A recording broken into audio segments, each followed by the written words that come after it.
Hello YouTube.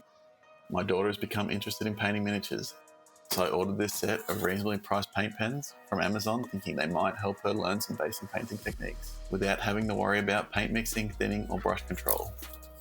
They arrived yesterday and while I wasn't sure what I was expecting, they've exceeded my expectations already. The set came packaged in this nice case and it even included this colour swatch. So to try out the pens, I started swatching a few colours, and even though it's white cardboard, I was impressed with the flow and coverage. So this video is going to be a little bit different as I try them out on these minis from Super Dungeon Explorer. How's the coverage over black, and can I actually paint a mini with them? If you're interested in these pens, there's a link in the description below. I'm painting these on a black primer for two reasons: to test out the coverage and see how the coverage is over black, and also as the tips are quite large, it's going to be difficult to get the paint in the deepest recesses, so we want that black so don't have to try and cover it up later.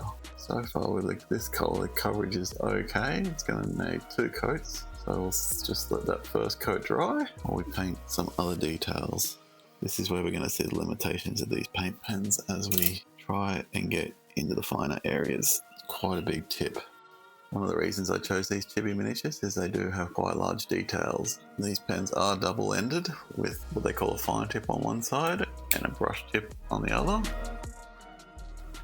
It's definitely not as fine as I can get with a brush, but I think that just comes down to practice.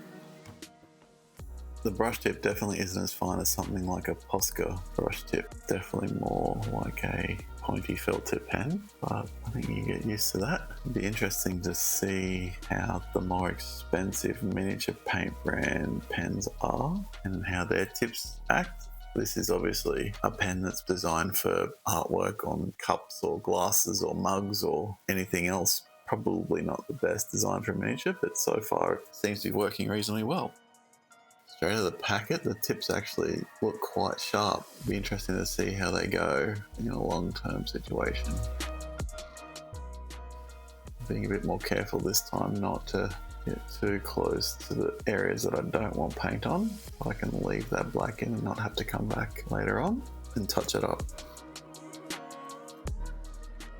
For this video, I thought I would try something different, as I wanted to try these pens out on the fly and record myself talking about them as I was using them for the first time. Turns out, trying to do 2 things at once is hard, and I often got lost in the painting process. If you do a search on Amazon for acrylic paint pens, you will find a lot of options from different brands in different configurations. I have no idea how they compare with each other, but there are plenty of options, and to be honest, I just chose these because they had a nice case and their reviews were good. If you are interested in these exact pens, there's an affiliate link in the description below.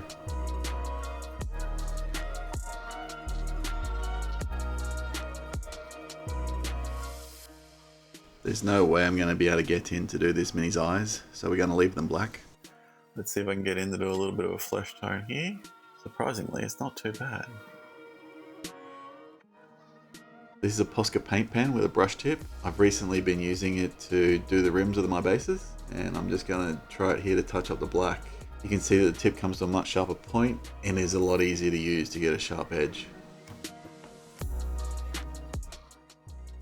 I'm just using a lighter yellow to highlight this dark yellow, the same way I would with a brush.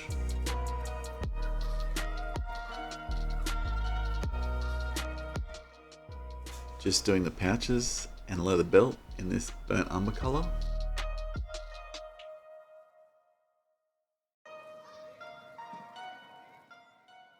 Then I highlight them with this lighter cream colour.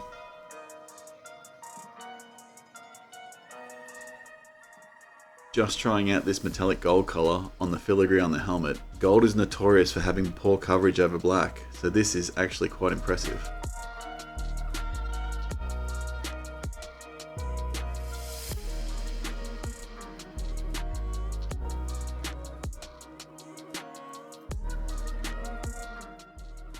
This gunmetal colour is also covering really well.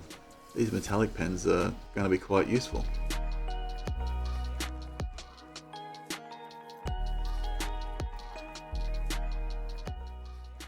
Using blue-grey on the beard and the hair.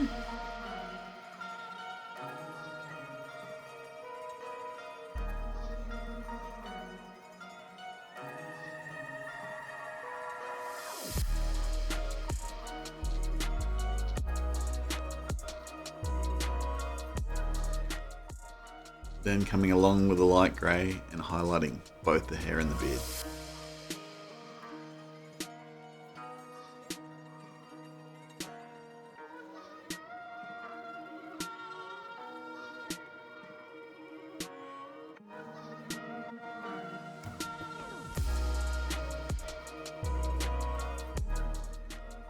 The silver works well for edge highlighting the gunmetal.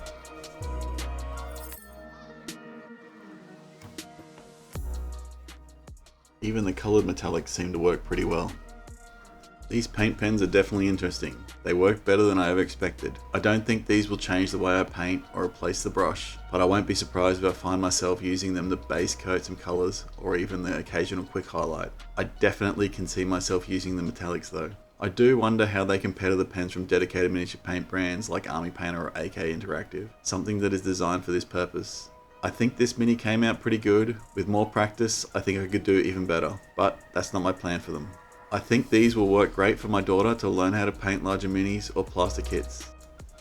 I hope you found this as interesting as I did. Thanks for watching.